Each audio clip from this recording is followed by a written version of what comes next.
ನೋಡಿ ಪಂತೆ ಮಾಡಬೇಕಂತ. ಹೇಗಾಗಿದೆ? ಹಾಂ, ಟೇಸ್ಟ್ ಆಗಿದೆಯಾ? Hi, welcome back to YouTube channel. ಹೇಗಿದ್ದೀರಾ ಸ್ನೇಹಿತರೆ? ಎಲ್ಲರೂ ಚೆನ್ನಾಗಿದ್ದೀರಾ? ನಾವು ಸಹ ಚೆನ್ನಾಗಿದ್ದೀವಿ. ಬನ್ನಿ, ಈಗ ಬೆಳಗ್ಗೆ ಕೆಲಸಕ್ಕೆ ಹೋಗಿ ಬಂದೆ. ಮಳೆ ಬರೋದು ನಿಲ್ಲೋದು ಮಾಡ್ತಾಯಿದೆ. ಎರಡೂ ಥರ ಇದೆ. ಮಳೆ ಸ್ವಲ್ಪ ನಿಲ್ಲುತ್ತೆ, ಸ್ವಲ್ಪ ಬರ್ತಾಯಿದೆ, ಗೊತ್ತಿಲ್ಲ. ನಿನ್ನೆ ಸ್ವಲ್ಪ ಮಳೆ ಇತ್ತು. ನಿನ್ನೆ ಕೂಡ ಬೆಳಗ್ಗೆ ಇತ್ತು, ಸಾಯಂಕಾಲ ಸ್ವಲ್ಪ ಕಮ್ಮಿ ಆಗಿತ್ತು. ಈಗ ಇದನ್ನು ಮಾಡ್ತಾಯಿದ್ದೀನಿ ನೋಡಿ. ಏನಂತಂದರೆ ತೋರಿಸ್ತೀನಿ ನೋಡಿ. ಇಲ್ಲೆಲ್ಲ ಬಟ್ಟೆಗಳನ್ನ ತೊಳೆದು ಆಲ್ರೆಡಿ ಫುಲ್ ಹಾಕಿಬಿಟ್ಟಿದ್ದೀವಿ, ಶ್ರೇಯ ನಾನು ಕೂಡ.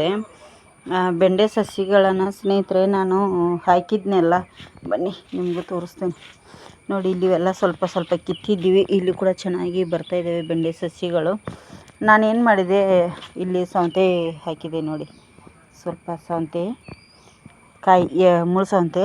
ಹಾಗೆ ಇಲ್ಲಿ ಬಂದು ಏನಂದರೆ, ಮೊನ್ನೆ ಯಜಮಾನ್ರು ಹಚ್ಚಿದ್ರು, ಒಂದು ವಿಡಿಯೋದಲ್ಲಿ ತೋರಿಸಿದ್ದೀನಿ. ಇಲ್ಲಿ ನೋಡಿ, ಬೆಂಡೆ ಗಿಡಗಳು ಮಳೆ ಜಾಸ್ತಿಯಾಗಿ ಆಗ್ತಾಯಿದೆ, ಹೇಗೆ ಗೊತ್ತಿಲ್ಲ, ಈ ಥರ ಆಗ್ತಾಯಿದೆ.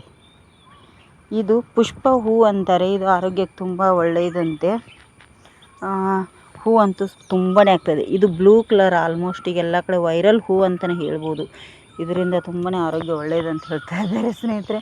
ನೋಡಿ, ಇಲ್ಲಿ ಗೆಣಸು ಇಟ್ಟಿದ್ದೀವಿ ನಾವು. ಇದರೊಳಗಡೆ ಅಗದು ಸಣ್ಣ ಸಣ್ಣದು ಅವು ಇದರೊಳಗಡೆನೇ ಕಾಯಿ ಹಾಕಿದ್ದಾವೆ. ಇದು ಸಸಿ ಬಂದಿದೆ ನೋಡಿ. ಬನ್ನಿ, ಇದು ನೋಡಿ ಎಷ್ಟು ಚೆನ್ನಾಗಿ ಬಂದಿದೆ ಎಲ್ಲ ಸಸಿ. ಆಚೆ ಕಡೆ ಹಾಕಿಬಿಡೋಣ, ಅಲ್ಲೇ ಹೇಳ್ತಾವೆ. ಹೋಯಿತು ಸ್ನೇಹಿತರೆ. ಈಗ ಬನ್ನಿ, ಮತ್ತು ನಮ್ಮ ಗಿಡಗಳು, ಮಲ್ಲಿಗೆ ಗಿಡಗಳನ್ನ ಕಟ್ ಮಾಡಿದ್ದೀವಿ. ಮತ್ತು ವಾಪಸ್ ಈ ಥರ ಮೊಗ್ಗೆಗಳು ಸ್ಟಾರ್ಟ್ ಆಗಿದ್ದಾವೆ ಅಲ್ವಾ. ನೋಡಿ, ಇಲ್ಲೊಂದಿದೆ ಪುಷ್ಪ ಹೂ. ಇದು ಫುಲ್ಲು ಬ್ಲ್ಯಾಕ್, ಅದು ಸ್ವಲ್ಪ ವೈಟ್ ಇದೆ. ಇದು ಫುಲ್ಲು ಬ್ಲೂ. ಇದು ಅದು ಸ್ವಲ್ಪ ವೈಟ್ ಕೊಡುತ್ತೆ. ಅದಕ್ಕಾಗಿ ನೋಡಿ ಎಷ್ಟಾಗಿದೆ ಹೂ, ಕಾಣಿಸುತ್ತಾ ನಿಮಗೂ ಕೂಡ. ಈಗ ಇದನ್ನು ಮಾಡಿ ನಿಮಗೆ ಏನು ತೋರಿಸ್ಲಿಕ್ಕೆ ಬನ್ನೆಲ್ಲ, ಮೇನಾಗಿ ಅದೇ ತೋರಿಸಿಲ್ಲ, ಏನಂತೇಳಿ ಹೇಳ್ತೀನಿ ಬನ್ನಿ. ಇದು ಡ್ರೆಸ್ ನೋಡಿ, ಫಿಟ್ಟಿಂಗ್ ಮಾಡ್ಕೋಬೇಕು. ಒಂದಿಷ್ಟು ಡ್ರೆಸ್ಗಳನ್ನು ತರಿಸ್ಕೊಂಡಿದ್ದೆ. ಈಗ ಇದನ್ನೆಲ್ಲ ಈಗ ಹೊಲ್ಕೋತೀನಿ. ಇದೊಂದು ಸೆಟ್ ಇದೆ ನನಗೆ. ಇದೊಂದು ರೆಡ್ ಇದೆ, ಇದೊಂದು ಪರ್ಪಲ್ ಇದೆ. ಇದು ಶ್ರೇಯಾನದ. ಇವು 3 ಸೆಟ್ಟು ಶ್ರೇಯಾನು. ಇದಕ್ಕೆ ಶಾಲು, ಪ್ಯಾಂಟು, ಟಾಪು ಒಟ್ಟಿಗೆ ಇದೆ. ಇದಕ್ಕೇನಿದೆ 3 ಸೆಟ್ಟಿಗೆ ಇದು ವೈಟ್ ಒಂದು ಪ್ಯಾಂಟ್ ಇದೆ ಅಷ್ಟೇ. ಅದಕ್ಕಾಗಿ ಇವು ಫಿಟ್ಟಿಂಗ್ ಮಾಡ್ಕೊತೀನಿ. ಎಷ್ಟಾಗುತ್ತೋ ಅಷ್ಟು ಇದೆಲ್ಲ ಫಿಟ್ಟಿಂಗ್ ಮಾಡ್ಕೊಂಡು ತೋರಿಸ್ತೇನೆ. ನಾನು ಇದೆಲ್ಲ ಹೊಲದೆ, 1-2 ಸೆಟ್ ಹೊಲದೆ. ಇಲ್ಲಿ ಇನ್ನೊಂದು ಹೊಲಿಬೇಕಂದ್ರೆ ಇದೊಂದು ಹೊಲಿಲಿಕ್ಕೆ ಹಾಲೆಲ್ಲ ಇಟ್ಟಿದ್ದೇನೆ. ನಾಳೆ ಅದು ಹೊಲಿತೀನಿ. ಈಗ ಮಳೆ ಬಂದು ಫುಲ್ಲು ಮಳೆಯಾಗಿ ನಿಂತಿತ್ತು. ಎಲ್ಲ ಬಟ್ಟೆಗಳನ್ನು ತೆಗ್ದೀವಿ, ಮತ್ತೆ ಒಳಗಡೆ ಹಾಕಿದ್ದೀವಿ. ಈಗ ಹೊರಗಡೆ ಸ್ವಲ್ಪ ಬಂದೆ ನೋಡಿ. ಇಲ್ಲೊಂದಿಷ್ಟು ಹಾಕೀನಿ, ಇಲ್ಲೊಂದಿಷ್ಟು ಮತ್ತೆ ಎಲ್ಲ ಹಾಕಿದೆ. ಅವು 4 ಸೆಟ್ ಬಟ್ಟೆನ ಈಗ ನಾನು ಹೊಲದೆ. 2 ಸೆಟ್ಟು ಅಂದರೆ ಪ್ಲಾಜಾ ಪ್ಯಾಂಟು ಇವು ಮತ್ತು ತೊಳೆದು ಹಾಕಿದೆ. ನನ್ನ ಬಟ್ಟೆಗಳನ್ನು ಹಾಗೆ ಹಾಕ್ಕೊಳ್ಳಲ್ಲ, ಈ ಥರ ತೊಳೆದು ಹಾಕಿಬಿಡ್ತೀನಿ. ಅದಕ್ಕಾಗಿ ಮಳೆ ನಿಂತಿದೆ ಅಂತೇಳಿ ಸ್ವಲ್ಪ ತೊಳೆದು ಹಾಕಿದೆ. ಹಾಗೆ ಈಗ ಸ್ವಲ್ಪ ಕರಿಬೇವನ್ನು ಕೊಯ್ಕೊಂಡು ಹೋಗ್ಬೇಕಂಥೇಳಿ ಬಂದೆ ನೋಡಿ. ಇಲ್ಲಿಗೆ ಕತ್ಲೆ ಆಗುತ್ತೆ, ಕತ್ಲೆ ಆದರೆ ಕೊಯ್ಯಬಾರ್ದಲ್ಲ. ಟೈಮ್ ಈಗ 5 ಗಂಟೆ ಆಗಿದೆ. ಅದಕ್ಕಾಗಿ ಸ್ವಲ್ಪ ಕರಿಬೇವು ಸೊಪ್ಪು ಚೆನ್ನಾಗಿ ಒಳ್ಳೆಯದು ತಗೊಳ್ಳೋದು, ಇದು ಮತ್ತು ತೆಗೆದುಬಿಡೋದು ಸ್ನೇಹಿತರೆ. ನೋಡಿ, ಇದೆಲ್ಲ ಚೆನ್ನಾಗಿ ಈಗ ಮಳೆಗೆ ಚೆನ್ನಾಗಿ ಬಂದಿದೆ. ಇದೀಗ ಸ್ವಲ್ಪ ಜಾಸ್ತಿನೇ ತೊಗೊಳ್ತಾ ಇದ್ದೀನಿ. ಜಾಸ್ತಿ ಯಾಕೆ ಏನು ಅಂಥೇಳಿ ವಿಡಿಯೋ ಫುಲ್ ನೋಡಿ ಗೊತ್ತಾಗುತ್ತೆ. ವಿಡಿಯೋ ಇಷ್ಟ ಆಗಿದ್ರೆ ಒಂದು ಲೈಕ್ ಮಾಡಿ, ಹಾಗೆ ಶೇರ್ ಮಾಡೋದನ್ನು ಮರೀಲಿಕ್ಕೆ ಹೋಗಬೇಡಿ. ಹಾಗೆ ಫುಲ್ಲು ಮಳೆ ಸ್ನೇಹಿತರೆ. ಎಂಥ ಮಳೆ ಅಂದರೆ ಉಡುಪಿಯಲ್ಲಿ ಇಷ್ಟು ಮಳೆ, ಫುಲ್ಲು ಮಳೆ ಆಗುತ್ತೆ. ಆದರೂ ಒಂದು ಬೊಟ್ಟು ನೀರು ಸಹ ನಿಲ್ಲಲ್ಲ ನೋಡಿ. ಇಲ್ಲಿ ಮಣ್ಣು ಹಾಕಿದ ನನ್ನ ಮಗ, ಸ್ವಲ್ಪ ನಿಂತಿದೆ. ಆದರೆ ಎಲ್ಲಿಯಾದರೂ ನಿಮಗೆ ಕಾಣಿಸುತ್ತಾ ನೀರು ನಿಂತಿದ್ದು? ಇದುವರೆಗೆ ನಿಂತಿಲ್ಲ. ಇನ್ಮೇಲೆ ಗೊತ್ತಿಲ್ಲ ಹೇಗಾಗುತ್ತೆ ಅಂಥೇಳಿ ಅಲ್ಲ ಸ್ನೇಹಿತರೆ. ಈಗಂತೂ ಎಲ್ಲಿ ನಿಂತಿಲ್ಲ ಫುಲ್ಲು. ಮತ್ತು ನಮ್ಮ ಯಜಮಾನ್ರು ಇದೇ ನೋಡಿ ಹೇಳ್ತಾಯಿದ್ರು, ಮತ್ತು ನಿನಗೆ ಪೈನಾಪಲ್ ಮತ್ತೆ ಬರ್ತಾವೆ ನೋಡು ಮನೆಯದು ಅಂಥೇಳಿ. ನಾನು ನೋಡಿದ್ದಿಲ್ಲ ಸ್ನೇಹಿತರೆ. ನೋಡಿ, ಅವು ಪೈನಾಪಲ್ ಗಿಡಗಳು ಮೊನ್ನೆ ಚಿಕ್ಕ ಸಸಿ ಬಂದಿದ್ದು ಸೈಡಿಗೆ ಎಷ್ಟು ದೊಡ್ಡದು ಬಂದವು. ಮತ್ತು ಇನ್ನು ಪೈನಾಪಲ್ ಬಿಡ್ತಾವೆ. ಕೆಳಗಡೆ ಕೂಡ ಹಾಗೆ ದೊಡ್ಡವಾಗ್ಯಾವ. ಕೆಳಗಡೆನೂ ಕೂಡ ಅದರ ಸಸಿಗಳ್ದಾವೆ ಅಲ್ಲೊಂದೆರಡು ಕೆಳಗೆ, ಅವು ಕೂಡ ದೊಡ್ಡೋಗ್ಯಾವ ಸ್ನೇಹಿತರೆ, ಚೆಂದ ಆಗಿದ್ದಾವೆ ಮಾತ್ರ. ನೋಡಿ ಸೀತಾಫಲ ಗಿಡಗಳು ವಾಪಸ್ ಎಲ್ಲ ಚಿಗುರು ಬಂದು, ಇನ್ನು ನೋಡಬೇಕು ಸ್ನೇಹಿತರೆ ಹೇಗೆ ಏನು ಅಂಥೇಳಿ. ಈಗ ಇದರದ್ದು ಇಷ್ಟು ಕರಿಬೇವು ಸೊಪ್ಪನ್ನು ತೊಗೊಂಡಿದ್ದೇನೆ, ಒಂದು 8-9 ಕಡ್ಡಿನೇ ತೊಗೊಂಡಿದ್ದೇನೆ, ದೊಡ್ಡದು ಜವಾರಿ ಇದೆ, ಚೆನ್ನಾಗಿದೆ. ಯಾಕೆ ಏನು ಅಂಥೇಳಿ ಮುಂದೆ ನೋಡೋಣ ಬನ್ನಿ. ನಾನು ಒಬ್ಬಳೇ ಇದ್ದೇನೆ, ಹೊರಗಡೆ ಹೋಗ್ಬೇಕಾದ್ರೆ ಬಾಗಿಲು ಹಾಕ್ಕೊಂಡು ಹೋಗೋದು, ಒಳಗಡೆ ಬರಬೇಕಾದ್ರೆ ಬಾಗಿಲು ಹಾಕ್ಕೊಂಡು ಬರೋದು. ಯಾಕಂದರೆ ಹೆದರಿಕೆ ಆಗುತ್ತೆ, ಒಬ್ಬಳೇ ಇರೋ ಕಾರಣ. ಯಾರಿಲ್ಲ, ಬರ್ತಾರೆ ಈಗ ಧನುಷಾಶ್ರಯ ಅಲ್ಲಿ ಅಮ್ಮಾರ ಮನೆಗೆ ಹೋಗಿದ್ದಾರೆ. ಈರುಳ್ಳಿ ಕೂಡ ಹೆಚ್ಚಿಟ್ಟಿದ್ದೇನೆ. ಈಗ ಈರುಳ್ಳಿದು ಏನಾದರೂ ಮಾಡಬೇಕು ಅಂಥೇಳಿ ರೆಡಿ ಮಾಡ್ತಾಯಿದ್ದೀನಿ. ಇಲ್ಲಿ ಪುಲಾವನ್ನು ಮಾಡಿದ್ದೀವಿ, ಮಧ್ಯಾಹ್ನ ಊಟ ಮಾಡಿದ್ವಿ. ಇದರ ರೆಸಿಪಿ ಏನು ಹಾಕಿಲ್ಲ. ನಮ್ಮ ಮನೇಲಿ ಜಾಸ್ತಿ ಆಲ್ಮೋಸ್ಟ್ ಗ್ರೀನ್ ಪುಲಾವನ್ನೇ ಇಷ್ಟ ಆಗುತ್ತೆ ಎಲ್ಲರಿಗೂ, ಅದಕ್ಕಾಗಿ ಅದನ್ನೇ ಮಾಡಿದ್ನಿ ಸ್ನೇಹಿತರೆ. ಈಗ ಇದ್ರದ್ದು ಮಾಡ್ತೀನಿ ಬನ್ನಿ. ಇಲ್ಲೆಲ್ಲವನ್ನು ಈಗ ಎತ್ತಿ ಇಟ್ಕೊಂಡಿದ್ದೇನೆ. ಇದನ್ನು ಏನು ಮಾಡ್ತಾ ಇದ್ದೀನಿ ಅಂತಂದರೆ, ಈಗ ನಾನಿಲ್ಲಿ ರೆಡಿ ಮಾಡ್ತಿರೋದು ಬಂದು ಉಂಡೆ ಪಕೋಡ ಮಾಡಲಿಕ್ಕೆ. ಮಳೆನೂ ಬರ್ತಾ ಇದೆ, ನನಗೆ ರೆಸಿಪಿನೂ ಆಗುತ್ತೆ. ಅದಕ್ಕೆ ಇಲ್ಲಿ ಶ್ರೇಯಾ ಈರುಳ್ಳಿ ಹೆಚ್ಚಿಟ್ಟು ನಮ್ಮ ಅಮ್ಮಾರ ಮನೆಗೆ ಹೋಗಿದ್ದಾಳೆ. ಈಗ ಉಂಡೆ ಪಕೋಡ ಮಾಡಿಡ್ತೀನಿ ಅವ್ರು ಬರೋ ಅಷ್ಟರಲ್ಲಿ. ಮತ್ತೆ ಸ್ವಲ್ಪ ಲೇಟ್ ಆದರೆ ಕರೆಂಟ್ ಹೋಗಿಬಿಡ್ತಾವೆ, ಅದಕ್ಕೆ ಕಷ್ಟ ಆಗುತ್ತೆ ನಮಗೆ. ಇಲ್ಲಿ ರವೆ ಇಲ್ಲೇ ಬಿಟ್ಟಿದ್ದೀನಿ ನೋಡಿ, ಅದಕ್ಕಾಗಿ ಈಗ ಬೇಗ ಇದನ್ನು ಮಾಡ್ಕೊಂಡ್ಬಿಡ್ತೀನಿ ನಾನೀಗ.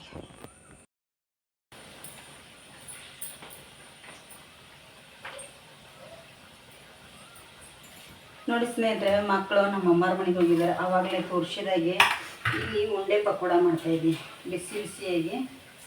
ಯಜಮಾನ್ರು ತುಂಬಾ ಮಳೆ ಸ್ಟಾರ್ಟ್ ಆಗಿದೆ ಉಡುಪಿ ಈಗ, ಹಾಗಾಗಿ ಯಜಮಾನ್ರು ಸ್ವಲ್ಪ ಏನಾದರೂ ಖಾರವಾಗಿರೋದು ಮಾಡಂತ ಹೇಳಿದರು.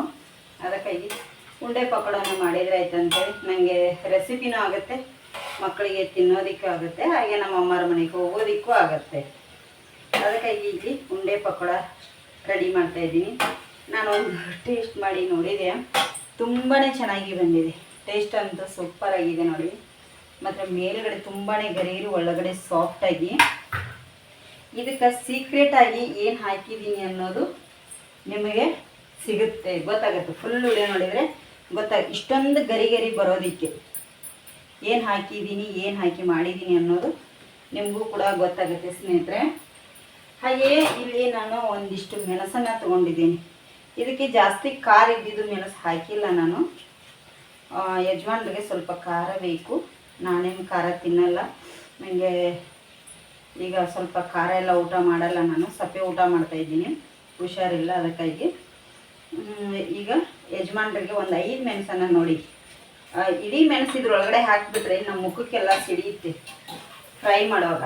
ಅದಕ್ಕಾಗಿ ಸಿಡಿಬಾರ್ದು ಅನ್ನೋ ಕಾರಣಕ್ಕೆ ನಾನಿಲ್ಲಿ ಸ್ವಲ್ಪ ಚಾಕುವಿನಿಂದ ಒಂದು ಸೈಡು ಕಟ್ ಮಾಡ್ತಾಯಿದ್ದೀನಿ, ಸೂಜಿಯಷ್ಟು ಕಟ್ ಮಾಡ್ಕೊತಾ ಇದ್ದೀನಿ. ಯಾಕಂದರೆ ಎಣ್ಣೆ ಒಳಗಡೆ ಹಾಕಿದ ತಕ್ಷಣ ನಮ್ಮ ಮುಖಕ್ಕೆ ಇದು ಸಿಡಿಯಲ್ಲ ಸ್ನೇಹಿತರೆ.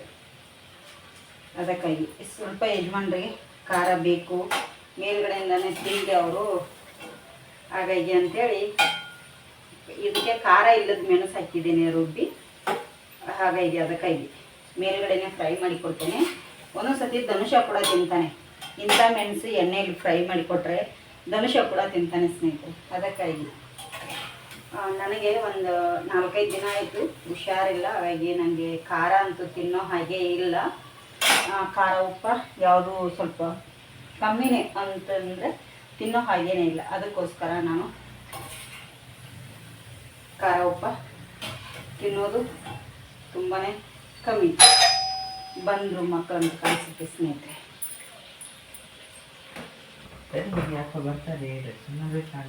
ನೋಡಿ ಸ್ನೇಹಿತರೆ, ಈಗ ಇಲ್ಲಿ ರೆಡಿ ಆಗ್ಯಾವು, ತಗೊಂಡ್ಬಿಡ್ತೀನಿ ನಾನೀಗ ಎಲ್ಲವನ್ನು. ಉಂಡೆ ಪಕೋಡನ ಸ್ವಲ್ಪ ಲೇಟ್ ಆಗುತ್ತೆ, ಒಳಗಡೆ ಎಲ್ಲ ಗರಿಯಾಗಿ ಅವು ಕೂಡ ಒಳಗಡೆದ್ದು ಚೆನ್ನಾಗಿ ಬೇಯಬೇಕಲ್ಲ, ಸ್ವಲ್ಪ ಲೇಟ್ ಆಗುತ್ತೆ. ನೋಡಿ ನಾನೊಂದು 5-6 ಈರುಳ್ಳಿ ಮಾಡಿದ್ದೆ, ಸಣ್ಣ ಈರುಳ್ಳಿದು. ಇದಕ್ಕೆ ಯಾವುದೇ ಹಿಟ್ಟು, ಜಾಸ್ತಿ ಹಿಟ್ಟು ಅವಶ್ಯಕತೆ ಇಲ್ಲ ಸ್ನೇಹಿತರೆ. ಇದಕ್ಕೆ ಕಡಲೆ ಹಿಟ್ಟಂತ ನಾನು ಮೊದಲೇದಾಗಿ ಬಳಸೇ ಇಲ್ಲ, ಇಲ್ಲಿ ಕಡಲೆ ಹಿಟ್ಟು ಮೇನಾಗಿ, ಹಾಗಾಗಿ ಇದನ್ನು ಮಾತ್ರ ಹಾಕಿರೋದು. ನೋಡಿ ಈಗ ಇದೊಂದಿಷ್ಟಿದೆ. ಇಲ್ಲಿ ಉಂಡೆಗಳನ್ನು ಮಾಡಿ ಇಟ್ಕೊಂಡಿದ್ದೆ ನಾನು. ಯಾಕಂದರೆ ಇದು ಉಂಡೆಗಳು ಒಂದೇ ಸತಿಗೆ ಆಗಲ್ಲ ಮಾಡೋದಕ್ಕೆ ಸ್ವಲ್ಪ. ಅದಕ್ಕಾಗಿ ಈ ಥರ ಉಂಡೆನ ಚಿಕ್ಕದಾಗಿ ಹಿಟ್ಟು ಕಟ್ ಮಾಡಿ ಎತ್ತಿ ಇಟ್ಕೊಂಡಿದ್ದೆ ನೋಡಿ. ಇನ್ನು ಹೊರಗಡೆ ವಿಡಿಯೋ ಮಾಡೋದಕ್ಕೆ ನನಗೆ ಸ್ವಲ್ಪ ಕಷ್ಟ. ನಿಮ್ಮ ಮಳೆ ನಿಲ್ಲುವರೆಗೂ ಏನು ಮಾಡೋದಿದ್ದು ಮನೆ ಒಳಗಡೆ ಮಾಡಬೇಕು. ಆಚೆ ಈಚೆ ಕೆಲಸಕ್ಕೆ ಹೋಗಿ ಬಂದು ಎಷ್ಟಾಗುತ್ತೋ ಅಷ್ಟು ಮಾಡ್ತೇನೆ ಸ್ನೇಹಿತರೆ. ನಾನಾದರೆ ಏನು ಮಾಡಲಿ, ಇಷ್ಟೆಲ್ಲ ಕಷ್ಟಪಟ್ಟು ಮಾಡಿ ವಿಡಿಯೋ ಮಾಡಿ ಹಾಕಿದ್ರು ನಮ್ಮ ಅಳ್ಕೊಂತ ಬರ್ತವೆ ವ್ಯೂಸ್. ಅಲ್ಲ ರೀ, ಒಬ್ಬೊಬ್ರು ವಿಡಿಯೋದಲ್ಲಿ ಏನೂ ಇರೋಲ್ಲ. ಅದು ಒಂದು ಲೆಕ್ಕ ಹೇಗೆ ಅಂಥೇಳಿ ಗೊತ್ತಿಲ್ಲ ನನಗೂ ಕೂಡ.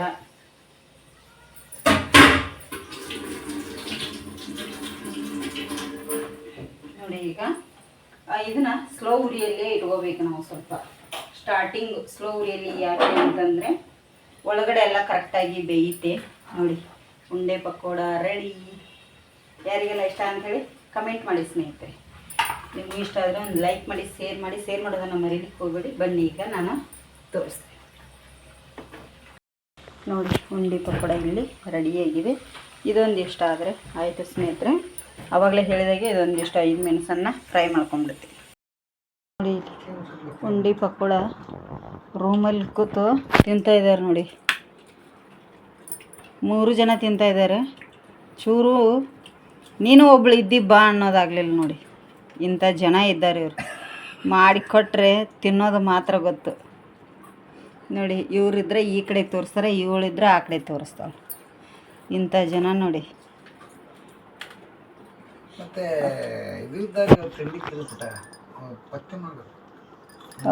ನೋಡಿ, ಪಂತೆ ಮಾಡ್ಬೇಕಂತ. ಹೇಗಾಗಿದೆ? ಹಾಂ, ಟೇಸ್ಟ್ ಆಗಿದೆಯಾ? ಅವು ಮೆಣಸಿನ್ಕಾಯಿ ಖಾರದನ್ರ? ಖಾರ ಇಲ್ಲ ರೀ ಅವು. ಮೆಣಸಿನ್ಕಾಯಿ ಖಾರ ಇಲ್ಲ ಅವು. ಅದಕ್ಕೆ ನೋಡಿ, ಒಂದು ಮೆಣಸಿನ್ಕಾಯಿ ಖಾಲಿ ಮಾಡಿದ್ದಾರೆ ನಮ್ಮ ಯಜಮಾನ್ರು. ಆಲ್ರೆಡಿ 4 ಇರೋದಿಲ್ಲ ಈಗ. ಮೆಣಸಿನ್ಕಾಯಿ ಖಾರ ಇಲ್ಲ ಅಲ್ಲ ರೀ? ಹೌದು. ಅದಕ್ಕೆ ಅವ್ರಿಗೆ ಖಾರ ಬೇಕಂಥೇಳಿ ನಾನು ಒಂದು 4 ಕರೆದಿದ್ದೆ ಅಷ್ಟೇ. 5 ನೀವು ತಿನ್ರಲೇ ಸರ್. ಇವರು ಒಂದು ದೊಡ್ಡ ಲೋಟ ಚಹಾ ಬೇಕು ಇವರಿಗೆ. ಚಹಾ ಇದ್ರೆ ಮತ್ತೇನು ಬೇಡ. ನೋಡಿ, ಕೂತಿದ್ದಾರೆ. ಕೂತ್ಕೋ ಅಂತ ಹೇಳತ್ತಾರೆ ಯಜಮಾನ್. ತಿನ್ನಿ, ಬರ್ತೀನಿ ಮತ್ತೆ. ಸರ್ ಆಯ್ತು ರೀ ಹೋಮ್ವರ್ಕ? ಇನ್ನೂ ಇಲ್ಲ ನೋಡಿ. ಇವರು ಇಲ್ಲಿ ಹೋಮ್ವರ್ಕ್ ಮಾಡತ್ತಾರ ಸ್ನೇಹಿತರೆ. ನಾನು ಏನು ಉಂಡೆ ಪಕೋಡ ಮಾಡಿದ್ನೆಲ್ಲ ನಮ್ಮ ಅಮ್ಮರಿಗೆ ತೊಗೊಂಡೋಗಿ ಕೊಟ್ಟು ಬಂದೆ ಅಷ್ಟೇ. ಈಗ ಅಲ್ಲಿ ಮೇಡಮ್ ಅವರು ಏನೋ ಮಾಡ್ತಾ ಕೂತಿದ್ದಾರೆ. ಹೇಗೆ ಕೂತಿದ್ದಾರೆ ನೋಡಿ. ನಾನು ಮಧ್ಯಾಹ್ನ ಏನು ನಾನು ಇದು ಮಾಡಿದ್ನಿ, ಇದೇ ಏನಿಲ್ಲ. ಇಲ್ಲಿ ಉಂಡೆ ಪಕೋಡ ಅದಾವೆ ಇನ್ನೊಂದು ಸ್ವಲ್ಪ. ಹಾಗಾಗಿ ಮತ್ತು ಇಲ್ಲಿ ಪುಲಾವ್ ಹಣ್ಣಿದೆ ಮಧ್ಯಾಹ್ನ ಮಾಡಿದ್ದು. ಏನೂ ಮಾಡಲ್ಲ. ಇಲ್ಲಿ ಮೊಸರು ಇದೆ. ನನಗೆ ಹುಷಾರಿಲ್ಲಂತೆ ಬೆಳಗ್ಗೆ ತಿನ್ನಲಿಕ್ಕೆ ಶೇಂಗಾ ನೆನೆಯಿಟ್ಟಿದ್ದೀನಿ ಅಷ್ಟೇ ಸ್ನೇಹಿತರೆ. ಈಗ ಇಷ್ಟಿದೆ, ಏನು ಮಾಡಲ್ಲ ಈ ಕಡೆಗೆ. ನಾನು ಖಾರ ಇದನ್ನೂ ತಿನ್ನಲ್ಲ, ಹಾಗೆ ಇದನ್ನೂ ತಿನ್ನಲ್ಲ, ಯಾವುದೂ ತಿನ್ನಲ್ಲ. ಈಗ ನನ್ನದು ಇದು ಮಾತ್ರ ನೋಡಿ. ಮೊಸರು ಮಜ್ಜಿಗೆ ಮಾಡ್ಕೊಂಡು ಕುಡಿದು ಮಲಗೋದು ಮಾತ್ರ. ತಿಂದರೆ 1-2 ಬಾಳೆಹಣ್ಣು ತಿಂತೀನಿ ಅಷ್ಟೆ. ಖಾರ ತಿನ್ನಲ್ಲ ಅದಕ್ಕಾಗಿ. ಇಲ್ಲಿದೆ ನೋಡಿ ಬಾಳೆಹಣ್ಣು. ಖಾಲಿಯಾಗಿ ಬಂದವು, ತಂದಿದ್ದಾರೆ. ಇದು ತಿಂತೇನೆ ಅಷ್ಟೇ ಸ್ವಲ್ಪ ದಿನದ ಮಟ್ಟಿಗೆ. ಹಾಗಾಗಿ ಇವತ್ತಿನ ವಿಡಿಯೋ ಇಷ್ಟ ಆಗಿದ್ರೆ ಒಂದು ಲೈಕ್ ಮಾಡಿ, ಶೇರ್ ಮಾಡಿ. ಉಂಡೆ ಪಕೋಡ ಮಾಡೋದಕ್ಕೆ ಒಂದು ಅರ್ಧ kg ನಾನಿಲ್ಲಿ ಈರುಳ್ಳಿನ ಕಟ್ ಮಾಡಿ ಎತ್ತಿ ಇಟ್ಕೊಂಡಿದ್ದೀನಿ. ಹಾಗೆ ಅದಕ್ಕೆ ಒಂದಿಷ್ಟು ಕರಿಬೇವು ಸಣ್ಣದಾಗಿ ಹೆಚ್ಚಿ ಹಾಕ್ಕೊಳ್ಳಿ, ಚೆನ್ನಾಗಿರುತ್ತೆ. 1 ಟೇಬಲ್ ಸ್ಪೂನಷ್ಟು ಜೀರಿಗೆ, 1/4 ಟೀ ಸ್ಪೂನಷ್ಟು ಓಂಕಾಳು. ಇದು ಹಾಕಿದರೆ ಎಣ್ಣೆಯಲ್ಲಿ ನಾವು ಫ್ರೈ ಮಾಡೋದ್ರಿಂದ ಗ್ಯಾಸ್ಟ್ರಿಕ್ ಆಗೋದ್ರಿಂದ ಸ್ವಲ್ಪ ಜೀರಿಗೆ ಓಂಕಾಳು ಹಾಕಿದರೆ ಚೆನ್ನಾಗಿರುತ್ತೆ. 3/4 ಬೌಲ್ನಷ್ಟು ಚಿರೋಟಿ ರವೆನ ಹಾಕ್ತಾಯಿದ್ದೀನಿ. 3/4 ಬೌಲ್ನಷ್ಟು ಮೈದಾ ಹಿಟ್ಟು ಬೇಕಂದರೆ ಹಾಕ್ಕೊಳ್ಳಿ, ಬೇಡಾದರೆ ಬಿಡಿ. ನೋಡಿ, ಮೈದಾ ಹಿಟ್ಟು ಆಪ್ಷನಲ್, ಇದು ಹಾಕ್ಕೊಳ್ಳಿ ಬಿಡಿ, ಇಲ್ಲಾಂದರೆ ಕಡಲೆ ಹಿಟ್ಟು ಹಾಕ್ಕೊಳ್ಳಿ ನೀವು. ನಾನಿಲ್ಲಿ ಕಡಲೆ ಹಿಟ್ಟು ಹಾಕ್ತಾ ಇಲ್ಲ, ಮೈದಾ ಹಿಟ್ಟು ಚಿರೋಟಿ ರವೆಯಿಂದ ಉಂಡೆ ಪಕೋಡ ಮಾಡಿ ತೋರಿಸ್ತಾ ಇದ್ದೀನಿ. ನೋಡಿ, ಇದಕ್ಕೆ ರುಚಿಗೆ ತಕ್ಕಷ್ಟು ಉಪ್ಪನ್ನು ಕೂಡ ಹಾಕ್ತಾಯಿದ್ದೀನಿ. ನೋಡಿ, ನಾನಿಲ್ಲಿ ಬೆಳ್ಳುಳ್ಳಿ ಪೇಸ್ಟ್ ಹಾಕ್ತಾಯಿದ್ದೀನಿ. ಶುಂಠಿ ಬೆಳ್ಳುಳ್ಳಿ ಪೇಸ್ಟ್ ಅಲ್ಲ, ಬೆಳ್ಳುಳ್ಳಿ ಮಾತ್ರ ಹಾಕ್ತಾ ಇರೋದು. ನೋಡಿ, ಒಂದು ಅರ್ಧ ಬೌಲ್ನಷ್ಟು ನಾನು ಇಲ್ಲಿ ಹಸಿ ಶೇಂಗಾನ ಇದನ್ನೀಗ ತರಿಯಾಗಿ ಮಿಕ್ಸಿ ಜಾರಲ್ಲಿ ರುಬ್ಕೊಂಡು ಬರ್ತೇನೆ. ಒಂದರಲ್ಲಿ 2 ಭಾಗ ಆದರೆ ಸಾಕು ನಮಗೆ. ನೋಡಿ, ಇಲ್ಲಿ ಈ ಥರ ಈಗ ತರಿಯಾಗಿದೆಯಲ್ಲ, ಇದನ್ನು ಹಾಕಬೇಕು. ಉಂಡೆ ಪಕೋಡಾಗೆ ತುಂಬಾ ಚೆನ್ನಾಗಿರುತ್ತೆ. ಇದನ್ನೆಲ್ಲವನ್ನು ನಾನು ಇದಕ್ಕೆ ಸೇರಿಸ್ಕೊಂಡ್ಬಿಡ್ತೇನೆ. ನೋಡಿ, ಇಲ್ಲೀಗ ಇದಕ್ಕೆ ಪೇಸ್ಟ್ ಮಾಡಿಟ್ಟಿರುವಂಥ ಶುಂಠಿ ಇದು ಕಾಯಿ ಮೆಣಸನ್ನು ಹಾಕ್ತಾಯಿದ್ದೀನಿ. ಎಷ್ಟು ಬೇಕೋ ಅಷ್ಟು ಹಾಕ್ಕೊಳ್ಳಿ, ನೋಡಿಕೊಂಡು ಹಾಕ್ಕೊಳ್ಳಿ ಖಾರನ. ಇಲ್ಲಿ ಕಾಯಿ ಮೆಣಸನ್ನು ಮಿಕ್ಸಿಗೆ ಹಾಕಿ ರುಬ್ಬಿ ಹಾಕಿದ್ದೀನಿ. ಯಾಕೆಂದರೆ ಮಕ್ಕಳದು ತಿಂತಾರಲ್ವ, ಆ ಥರ ಹಾಕಿದ್ರೇ ಚೆನ್ನಾಗಿರುತ್ತೆ. ಈಗ ಇದನ್ನೆಲ್ಲ ನೀರು ಹಾಕೋದೇನೆ ಚೆನ್ನಾಗಿ ಮಿಕ್ಸ್ ಮಾಡ್ಕೊಂಡ್ಬಿಡ್ತೀನಿ.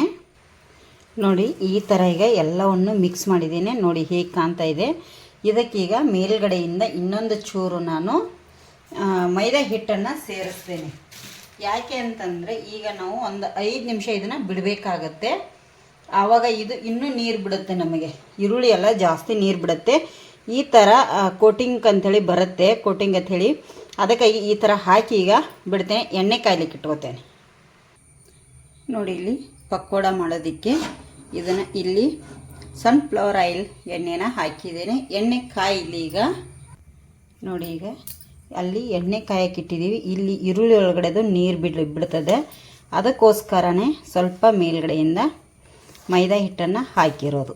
ನೋಡಿ, ಎಲ್ಲವನ್ನು ಇದನ್ನು ಚೆನ್ನಾಗಿ ಮಿಕ್ಸ್ ಮಾಡ್ಕೋತೇನೆ. ಹಾಗೆ ಇದಕ್ಕೆ ನಾನೀಗ ಸ್ವಲ್ಪ ನೀರು ಹಾಕೋತೇನೆ. ಆವಾಗಲೇ ನಾನು ನೀರು ಹಾಕಿರಲಿಲ್ಲ. ಈಗ ಚೆನ್ನಾಗಿ ಮಿಕ್ಸ್ ಮಾಡ್ಕೋಬೇಕು. ನೋಡಿ, ಈಗ ಈ ಥರ ಎಲ್ಲ ನೀರು ಸ್ವಲ್ಪ ಹಾಕಿದ್ದೀನಿ ನಾನು, ಜಾಸ್ತಿ ಹಾಕಿಲ್ಲ. ಈಗ ಉಂಡೆ ಪಕೋಡ ಮಾಡೋದಕ್ಕೆ ರೆಡಿಯಾಗಿದೆ. ನೋಡಿ, ನಮಗೆ ಯಾವ ಸೈಜಲ್ಲಿ ಉಂಡೆ ಪಕೋಡ ಬೇಕಲ್ಲ ಆ ಸೈಜಲ್ಲಿ ಉಂಡೆಗಳನ್ನು ಮಾಡಿ ಇಡ್ತೇನೆ. ನೋಡಿ, ಈ ಥರ ನಾನೀಗ ಉಂಡೆಗಳನ್ನು ಎಲ್ಲ ಮಾಡಿ ಎತ್ತಿ ಇಟ್ಕೊಂಡ್ಬಿಡ್ತೇನೆ. ನೋಡಿ, ಇಲ್ಲಿ ಉಂಡೆಗಳನ್ನು ಕೂಡ ಮಾಡಿ ಎತ್ತಿಟ್ಕೊಂಡೆ. ಇಲ್ಲಿ ಆಲ್ರೆಡಿ ಎಣ್ಣೆ ಕೂಡ ಕಾದಿದೆ. ಒಂದೊಂದು ಉಂಡೆನ ಎಣ್ಣೆ ಒಳಗಡೆ ಬಿಡಿ. ಒಳಗಡೆ ಎಲ್ಲ ಕರೆಕ್ಟಾಗಿ ಬೇಯಬೇಕು. ಎಣ್ಣೆ ಕಾಯಿಸ್ಕೊಂಡು ಸ್ಲೋ ಉರಿಯಲ್ಲಿ ಹಾಕ್ಕೊಳ್ಳಿ, ತುಂಬ ಚೆನ್ನಾಗಿರುತ್ತೆ. ಒಳಗಡೆ ಎಲ್ಲ ಕರೆಕ್ಟಾಗಿ ನಮಗೆ ಬೇಯಬೇಕಲ್ವ ಅವು, ಅದಕ್ಕಾಗಿ. ನೋಡಿ, ಈಗ ಎಣ್ಣೆಲಿ ಎಷ್ಟು ಹಿಡಿತೋ ಅಷ್ಟು ಹಾಕಿದ್ದೇನೆ. ಪೂರ್ತಿ ಸ್ಲೋ ಉರಿಯಲ್ಲಿ ಇಟ್ಕೊಂಡಿದ್ದೀನಿ. ಒಂದು 2 ನಿಮಿಷ ಹಾಗೆ ಫ್ರೈ ಆಗಲಿ. ನೋಡಿ, ಈಗ ಒಂದು 2 ರಿಂದ 3 ನಿಮಿಷ ಆಗಿದೆ. ನೋಡಿ, ಎಷ್ಟು ಚೆನ್ನಾಗಿ ಬಿಡಿ ಬಿಡಿಯಾಗಿ ಬಂದ. ನೋಡಿ, ಈಗ ತಿರುಗಿಸ್ಕೊಂಡ್ಬಿಡೋಣ. High ಫ್ಲೇಮ ಇಟ್ಕೊಂಡ್ಬಿಡಿ gas. ನೋಡಿ, ಎಲ್ಲವನ್ನು ನಾನು ಉಂಡೆಗಳನ್ನು ತಿರುಗಿಸ್ತೇನೆ. ಈ ಥರ ನೀವು ಒಮ್ಮೆ ಟ್ರೈ ಮಾಡಿ.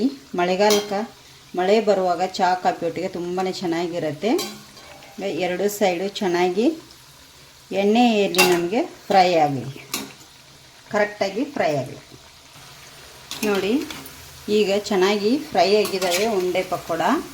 ರೆಡಿಯಾಗಿದೆ. ನೋಡಿ, ಎಷ್ಟು ಚೆನ್ನಾಗಿ ಕಲರ್ ಕೂಡ ಅಷ್ಟೇ ಚೆನ್ನಾಗಿ ಬಂದಿದೆ. ಟೇಸ್ಟ್ ಮಾಡಿ ನೋಡೋಣ ಸ್ನೇಹಿತರೆ. ಎಣ್ಣೆ ಎಲ್ಲ ಬಸ್ಕೊಂಡು ತಗೊಂಡ್ಬಿಡೋಣ. ಈ ಥರ ಜಿಟಿ ಮಳೆ ಬರುವಾಗ ಉಂಡೆ ಪಕೋಡನ ನೀವು ಒಮ್ಮೆ ಮನೆಯಲ್ಲಿ ಟ್ರೈ ಮಾಡಿ. ಹೇಗೆ ಬಂದ ಅಂಥೇಳಿ ಕಮೆಂಟ್ ಮಾಡಿ ನಮಗೆ. ಹೊಸದಾಗಿ ಯಾರೆಲ್ಲ ನಮ್ಮ ಚಾನಲ್ ನೋಡತ್ತಿರಲಿಲ್ಲ ಪ್ಲೀಸ್ ಸಬ್ಸ್ಕ್ರೈಬ್ ಮಾಡ್ಕೊಂಡು ನೋಡಿ. ಬನ್ನಿ ಸಾರು ಮಾಡಿ ತೋರಿಸ್ತೇನೆ. ನೋಡಿ, ಇಲ್ಲಿ ಉಂಡೆ ಪಕೋಡ ರೆಡಿಯಾಗಿದೆ ಸ್ನೇಹಿತರೆ. ತುಂಬಾ ಚೆನ್ನಾಗಿದೆ. ನೋಡಿ, ಈ ಥರ ಬಂದಿದೆ. ಮಿಡ್ಲಲ್ಲಿ ಏನು ನಾವು ಶೇಂಗಾನ ಮಿಕ್ಸಿಗೆ ಹಾಕಿದ್ದೇವಲ್ಲ ಅದು ಚೆನ್ನಾಗಿ ಬಂದಿದೆ. ಮೇಲ್ಗಡೆ ಗರಿಯಾಗಿ ಒಳಗಡೆ ಸಾಫ್ಟಾಗಿ ಎಷ್ಟು ಚೆನ್ನಾಗಿದೆ ನೋಡಿ. ಹಾಗೆ ಒಂಚೂರು ಮೆಣಸಿನ್ಕಾಯಿ ಖಾರ ಇಲ್ಲ, ಮೆಣಸು ಮತ್ತು ಈ ಥರ ಉಂಡೆ ಪಕೋಡನ ತಿಂದುಬಿಟ್ರೆ ಸಾಕು. ನೋಡಿ, ಎಷ್ಟು ಚೆನ್ನಾಗಿದೆ ಅಲ್ಲ. ನೀವು ಒಂದು ಟ್ರೈ ಮಾಡಿ, ಹೇಗೆ ಬಂದಿದೆ ಅಂಥೇಳಿ ಕಮೆಂಟ್ ಮಾಡಿ. ಹೊಸದಾಗಿ ಯಾರೆಲ್ಲ ನಮ್ಮ ಚಾನಲ್ ನೋಡಾಕ್ತಿರಲ್ಲ ಪ್ಲೀಸ್ ಸಬ್ಸ್ಕ್ರೈಬ್ ಮಾಡ್ಕೊಂಡು ನೋಡಿ. ಆದಷ್ಟು ಜನರಿಗೆ ಶೇರ್ ಮಾಡಿ ಸ್ನೇಹಿತರೆ. ಇವತ್ತಿನಿದೆ ಇಲ್ಲಿಗೆ ಎಂಡ್ ಮಾಡ್ತಾಯಿದ್ದೀನಿ. ಮುಂದಿನ ವಿಡಿಯೋದಲ್ಲಿ ಮತ್ತೆ ಸಿಗ್ತೇನೆ. ಇದು ಉಂಡೆ ಬೋಂಡ ಅಂದರೆ ಉಂಡೆ ಬೋಂಡ ಮಾಡಿದ್ನಲ್ಲ, ಅದು ಇಷ್ಟ ಆಗಿದ್ರೆ ಒಂದು ಲೈಕ್ ಮಾಡಿ, ಶೇರ್ ಮಾಡೋದನ್ನು ಮರಿಲಿಕ್ಕೆ ಹೋಗಬೇಡಿ. ಮಾತಾಡೋಕ್ಕೆ ಶಕ್ತಿ ಇಲ್ಲ. ಎಷ್ಟಾಗುತ್ತೋ ಅಷ್ಟು ವಿಡಿಯೋ ಮಾಡಿದ್ದೇನೆ ಇವತ್ತಿಷ್ಟು ಸಿಂಪಲ್ಲಾಗಿ ಅಲ್ಲ ಧನುಷ್. ನಾಳೆ ಹುಷಾರಿದ್ರೆ ಮಾಡ್ತೇನೆ, ಇಲ್ಲ ಅಂದರೆ ಇಲ್ಲ ಸ್ನೇಹಿತರೆ. ಮುಂದಿನ ವಿಡಿಯೋದಲ್ಲಿ ಮತ್ತೆ ಸಿಗ್ತೇನೆ. ಶುಭರಾತ್ರಿ, ಗುಡ್ ನೈಟ್.